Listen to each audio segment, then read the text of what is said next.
Hi welcome to the video. നമ്മുടെ ഇന്നത്തെ വീഡിയോയിൽ KSRTC അങ്കമാലി ഡിപ്പോയിൽ നിന്ന് ഓഗസ്റ്റ് മാസം നടത്തുന്ന ട്രിപ്പുകളെ കുറിച്ചുള്ള ഒരു അപ്ഡേറ്റ് ആണ്. അങ്കമാലി ഡിപ്പോയിൽ നിന്ന് ഓഗസ്റ്റ് 10-ാം തീയതി നാലമ്പലം ട്രിപ്പ് ഫാസ്റ്റ് പാസഞ്ചർ ബസ്സാണ്, 50 പേരുടെ സീറ്റ്. ഈ നമ്പറിൽ വിളിച്ചു കഴിഞ്ഞാൽ നിങ്ങൾക്ക് ഈ ട്രിപ്പിനെ കുറിച്ചുള്ള കൂടുതൽ ഇൻഫർമേഷനും ട്രിപ്പ് ഡീറ്റെയിൽസ് എല്ലാം അറിയാൻ പറ്റും.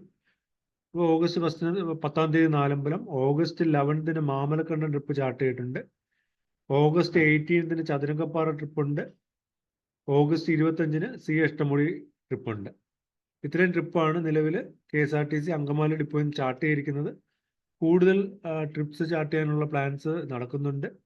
അപ്പോൾ ഓഗസ്റ്റ് മാസം കൂടുതൽ ട്രിപ്സ്, ഇത് കൂടാതെ വീണ്ടും പുതിയ ട്രിപ്സ് അനൗൺസ് ചെയ്യാൻ പോസിബിലിറ്റി ഉണ്ട്. അപ്പോൾ നിങ്ങൾ ഈ നമ്പറിൽ വിളിച്ചു കഴിഞ്ഞാൽ നിങ്ങൾക്ക് ഇതിനെക്കുറിച്ചുള്ള കൂടുതൽ ഇൻഫർമേഷൻ കിട്ടും. അപ്പോൾ ഈ KSRTC ബഡ്ജറ്റ് റിലേറ്റഡ് യാത്രകളെ കുറിച്ചുള്ള കൂടുതൽ വീഡിയോസ് ഈ ചാനലിലൂടെ ഷെയർ ചെയ്യുന്നതായിരിക്കും. അപ്പോൾ ഈ ചാനൽ സബ്സ്ക്രൈബ് ചെയ്ത് വയ്ക്കുക. Thanks for watching. Bye bye.